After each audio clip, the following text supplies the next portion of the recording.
Virtual জগতে আমরা যা কিছু দেখি তার উপর কখনো বিশ্বাস রাখতে নেই। কথাটা আমি আমার বাস্তব এক্সপিরিয়েন্স থেকে বলছি। কিছুদিন আগে তোমাদেরকে আমি দেখিয়েছিলাম আমি কলমি শাকের কিছু ডাটা পানিতে রেখেছিলাম। কন্টেন্টে আমি দেখেছি অন্যান্য আপুরা এইটা পানিতেই রাখে আর সেটা অনেক সুন্দর সবুজ হয়েছে। তাদের দেখা দেখে আমিও করেছি, কিন্তু আসলে মাটিতে দেওয়া শাকগুলো যত সুন্দর হয়েছে পানিতে দেওয়া শাকগুলো মোটেও ভালো হয়নি, পুরোপুরি নষ্ট হয়ে গিয়েছে। তো আজকে পাকোড়া ভাজার জন্য শাক তুলতে এসেছিলাম, এসে দেখি আমার গাছের মরিচগুলো বেশ পরিপক্ক হয়েছে, তাই কিছু শাক আর মরিচ তুলে নিয়ে আমি নিচে চলে এসেছি। নিজের গাছের সবজি খেতে না ভীষণ ভালো লাগে। তোমরা তো ভিডিওতে দেখতেই পাচ্ছ মানসোনা খুব বিরক্ত করছে, ওর আসলে হয়তো ঘুমই পাচ্ছে, একটুও ভালো লাগছে না। ওকে নিয়ে কাজ করতে নাস্তা বানাতে আমার ভীষণ কষ্ট হয়, কিন্তু কিচ্ছু করার নাই, কারণ আমি তো মা, আমার তো এতটুকু সহ্য করতেই হয়। সারাদিন ঘরের সব কাজ, যদিও আমার টোনাটুনির সংসার, তারপরও ছোট্ট সংসার হলেও কাজের কিন্তু কোনো অভাব নেই।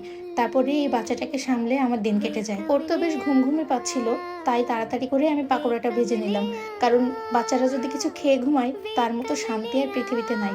আমরা মায়েরা কি চাই বলো? মায়ের চোখের শান্তি তো তখনই আসে যখন সে দেখে তার সন্তান পেট ভরে খেয়েছে। আর এই সবজি পাকোড়াটা তো আমার ম্যানসনে ভীষণ পছন্দ করে, তাই আমি মাঝে মধ্যেই ওর জন্য এই সবজি পাকোড়া বানিয়ে দিই।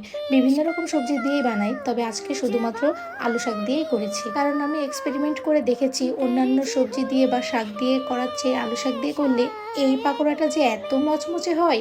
আমি আর মাংসটা তো একসাথেই খেয়ে নিই। আমি কিন্তু পাকোড়াতে এক্সট্রা কিছুই দিই নাই, শুধুমাত্র লবণ, হলুদ আর একটু পেঁয়াজ কুচি দিয়েছি, আর এক্সট্রা ভাবে সামান্য একটু জিরার গুঁড়া দিয়েছি। তো তোমরা দেখো আমার মাংসনা কি মজা করে খাচ্ছে পাকোড়াটা। আর আসো তোমাদের একটু ভেঙে দেখাই কি পরিমাণ ক্রিস্পি হয়েছে। আর হ্যাঁ, সবশেষে একটা কথাই বলবো, অনলাইনে বা ভার্চুয়াল জগতে কোনো কিছু দেখে অতিমাত্রায় উৎসাহী হয়ে ট্রাই করতে যেও না, কারণ ভার্চুয়াল জগতের দেখা সবকিছু কিন্তু সত্যি না।